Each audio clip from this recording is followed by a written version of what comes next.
Assalamualaikum adik-adik, selamat pagi. Semangat belajar. Adik-adik, sudah siap belajar hari ini? Kemarin kita sudah melihat cerita dongeng binatang tentang ulat dan semut yang berebut apel. Pada video ini, kakak memiliki cerita dongeng binatang yang lain. Judulnya adalah Gagak Sang Pembohong. Dari cerita ini, kita akan belajar apa saja sih sifat-sifat yang bisa kita tiru dari tokoh-tokoh dalam cerita Gagak Sang Pembohong. Kita juga bisa tahu apa saja sifat-sifat yang tidak boleh kita tiru yang ada pada cerita Gagak Sang Pembohong. Oke adik-adik, jika sudah siap, kita mulai ceritanya ya. Aku adalah burung gagak. Makananku daging bangkai hewan lain. Bulu pada badanku berwarna hitam. Suaraku berkoak membuat merinding siapapun yang mendengarnya. Selain suka makan daging, aku juga suka menyantap telur burung lain. Ini adalah sepenggal kisahku. Pagi yang cerah, 4 burung pipit sedang bercanda penuh keakraban. Beberapa saat kemudian, pandangan mereka tertuju ke arah dahan yang lebih tinggi. Di atasnya, seekor burung bertengger memandangi mereka layaknya seorang raja yang bijaksana. Warna hitam yang membalut tubuhnya semakin membuatnya tampak berwibawa. Hai burung kecil yang lucu, aku adalah burung yang sedang tersesat. Aku meninggalkan wilayahku karena di sana banyak pemburu yang mengincar kami. Bolehkah untuk beberapa hari ini aku tinggal bersama kalian?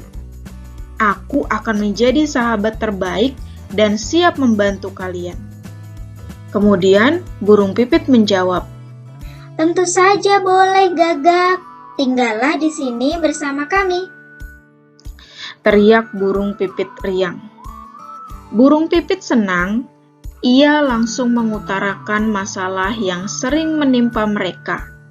Tampaknya mereka sangat percaya kepada Gagak yang siap membantu. "Kami sedih sekali.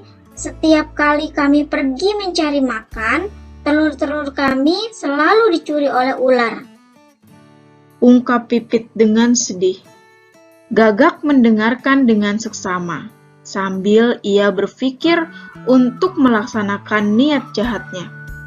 "Baiklah, serahkan saja urusanmu padaku. Silahkan kalian cari makan, dan aku akan berjaga agar telur-telurmu tidak dicuri lagi." Dasar burung ceroboh, mereka sama sekali tidak berhati-hati, padahal aku baru saja dikenalnya. Sekarang saatnya aku menikmati telur-telur ini. Gagak pun memecahkan telur-telur dan memakannya. "Lezat sekali telur ini, ucap Gagak. Gagak merasa lapar lagi.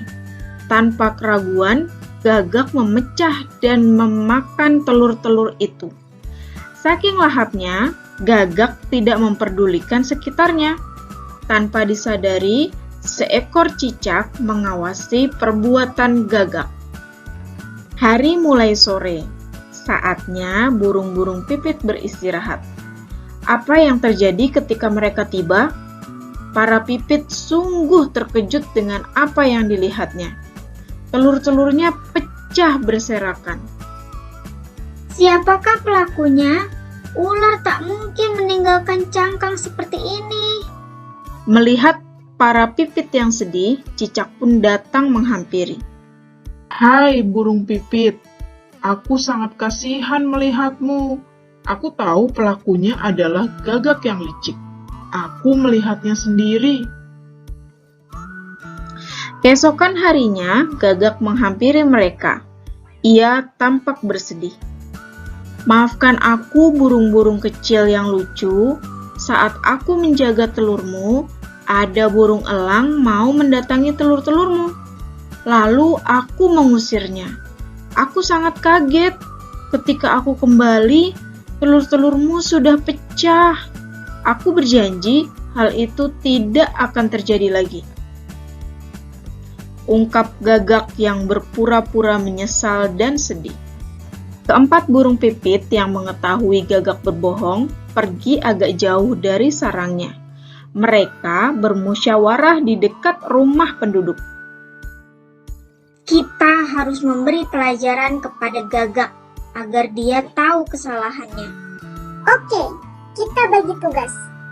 Ada yang menyiapkan tempat dan ada yang mematuk dahan pohon nangka agar getahnya keluar. Ayo, kumpulkan getah sebanyak-banyaknya. Lalu kita taruh di sekeliling sarang. Mereka bergotong royong untuk membuat Gagak sadar dengan kesalahannya. Keesokan harinya, Gagak melaksanakan tugasnya menjaga telur. Di balik semak-semak, burung-burung pipit memperhatikan dengan seksama.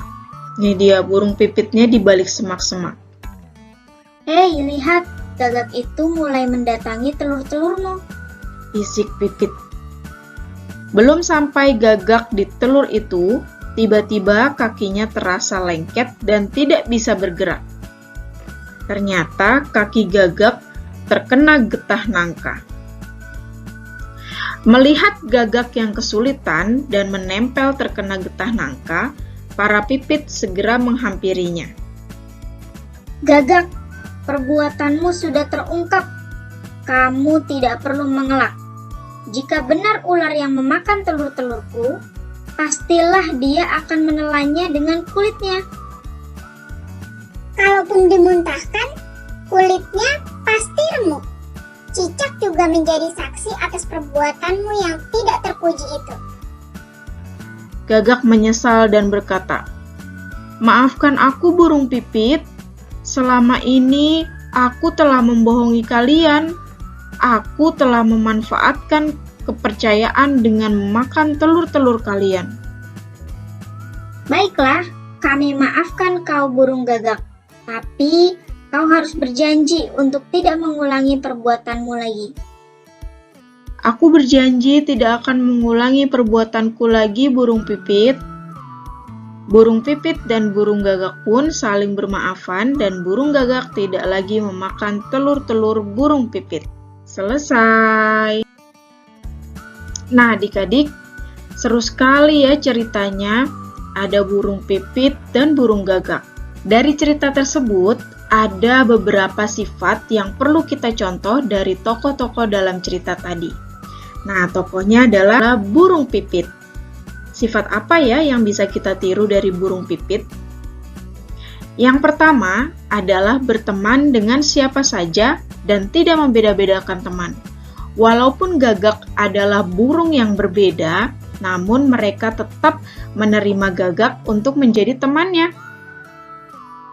Yang kedua, rukun dan selalu kompak.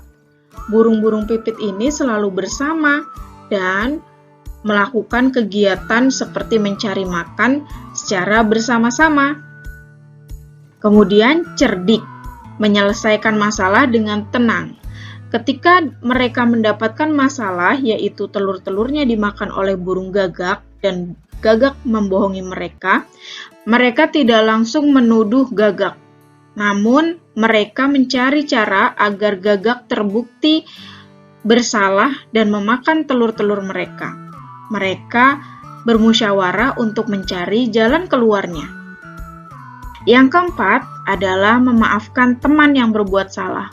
Walaupun Gagak sudah memakan telur-telur milik burung pipit, namun ketika burung Gagak meminta maaf dan menyesali perbuatannya, burung pipit segera memaafkan Gagak. Baik sekali ya burung pipit ini, semoga kita bisa mencontoh sifat baik dari burung pipit ini. Nah, adik-adik, selain sifat baik dari burung pipit tadi, ada juga sifat yang tidak boleh kita contoh dari tokoh dalam cerita, yaitu adalah tokoh Gagak. tokoh Gagak ini memiliki sifat yang tidak boleh kita contoh. Yang pertama adalah suka berbohong. Gagak mengatakan akan menjaga telur-telur Pipit, namun Gagak malah memakan telur-telur Pipit. Yang kedua, tidak tahu balas budi. Gagak sudah dipercaya dan diterima menjadi teman Pipit, namun Gagak malah memakan telur-telur burung Pipit. Yang ketiga, mengambil yang bukan miliknya tanpa izin atau mencuri. Gagak memakan telur-telur burung Pipit tanpa izin dari burung Pipit. Dia sudah mencuri dan memakannya. Yang keempat, Gagak tidak dapat dipercaya. Gagak dipercaya untuk menjaga telur-telur burung Pipit. Ia malah membohongi para burung Pipit dan mengatakan elanglah yang mengambil telur-telurnya. Nah, adik-adik, jadi kalian ingin menjadi seperti burung Pipit atau burung Gagak? Oke adik-adik, setelah melihat cerita tadi, kalian masih ingat tidak kita kemarin sudah belajar mengelompokkan individu berdasarkan jenis kelaminnya? Hari ini kakak mempunyai teka-teki silang. Adik-adik sudah pernah kan mengisi teka-teki silang? Nah, sebelum mengisi teka-teki silang ini, kita harus tahu dulu ya cara mengisinya. Yang pertama, kolom mendatar diisi dengan nama-nama siswa perempuan. Mendatar itu artinya ke samping seperti ini adik-adik. Nah, ini kolom mendatar diisi dengan nama-nama siswa perempuan. Berarti yang ini, yang mendatar yang ini, dan yang terakhir adalah yang ini. Yang kedua, kolom menurun diisi dengan nama-nama siswa laki-laki. Menurun berarti yang seperti ini ya adik-adik.